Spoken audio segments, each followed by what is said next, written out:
রবিবার সাত সকালে প্রচন্ড ঘূর্ণিঝড়ের তাণ্ডব লীলা চাক্ষুষ করলেন মালদার মানিকচক ও ভূতনির বেশ কিছু এলাকার বাসিন্দারা।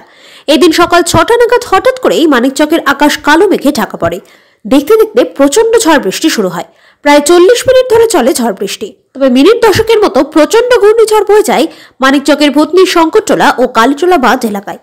ঝড়ের তাণ্ডবে ভূতনির রিং বাঁধে বড় বড় সরকারি গাছ এবং গাছের ডালপালা ভেঙে পড়ে। এছাড়াও এলাকায় কয়েকটি বড় বড় আম গাছের ডালপালা ভেঙে পড়ার খবর মিলেছে। কিছু কিছু ঘরবাড়ির ক্ষয়ক্ষতি হয়েছে বলে খবর। তবে শুধু ভূতনির শঙ্করটোলা এবং কালীটোলা বাঁধ এলাকাতেই নয়, এদিন সাত সকালে ঝড়ের তাণ্ডব লীলা চলে মানিকচকের নাজিরপুর, লস্করপুর, লক্ষ্মীকোল সহ বেশ কিছু এলাকায়।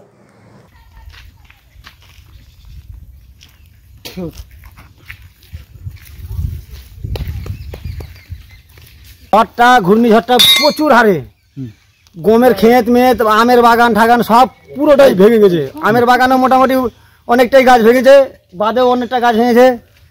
হাওয়াটা বিশাল হাওয়া ছিল, ঘূর্ণি হাওয়া ছিল না, এর আগে এরকম হয়নি গো। এটা অনেক বেশি, এত গাছ জীবনেও ভেঙে পড়েনি গো, এটা প্রথম। আমার বাড়ির অবস্থা টিন চাল ঠাল সব উড়ে গেছিল আর টাটিগুলো পড়ে গেছিল। বাচ্চা কাচ্চা নিয়ে হয়তো একটা যে পুরো ঘরে ছিলাম, ছোট ঘর ছিল ওটা, ওই ঘরে ছিলাম, সব ঘরে ছিলাম। আর সবগুলো কিন্তু রোদটা উঠলো, তখনকার উঠে সবগুলো সাইড করলাম। প্রশাসনের লোক বলতে বড় বাবু না সেটা বাবু এসছিল, এখন দেখে গেল। ওরা বলছে কি আসছে এখন লোক, গাছগুলো কেটে সাইড। গাছ আছে মোটামুটি ৫০-৬০টা গাছ পড়ে গিয়ে মনে হয়, সব সরকারি। বাদে যত গাছ আছে সব সরকারি। হয় ক্ষতি বললে গেলে অনেক হয়েছে। এরকম তো পাবলিকেরও ক্ষতি অনেক হয়েছে।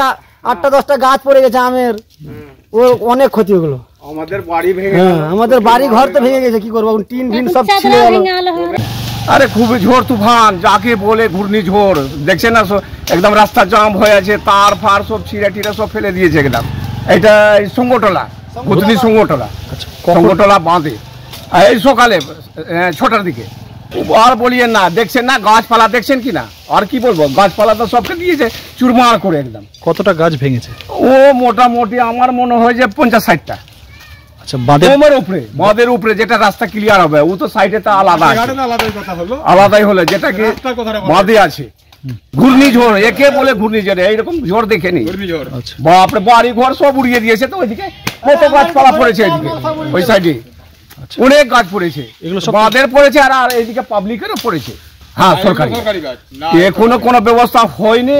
তো বড় বাবু এসেছিল, আমাদেরকে ডাকলো কি দেখো তোমরা আমার কাছে আসো, রাস্তা তো ক্লিয়ার করতেই হবে। ওই সন্ধ্যা ৬টা থেকে একদম বন্ধ, কেউ যেতে পারছে না একদম। এই রাস্তা দিয়ে কোথায় করে? এটা তো পুরা ধরে এলেন কি পুরা ভূতনির রাস্তা এইটা। ব্রিজের কাছে যাবে তাহলে মালদা যাবে, কলকাতা যাবে, ও আলাদা ব্যাপার, কিন্তু এটা পুরা ভূতনির রাস্তা একদম, যাতায়াত একদম বন্ধ।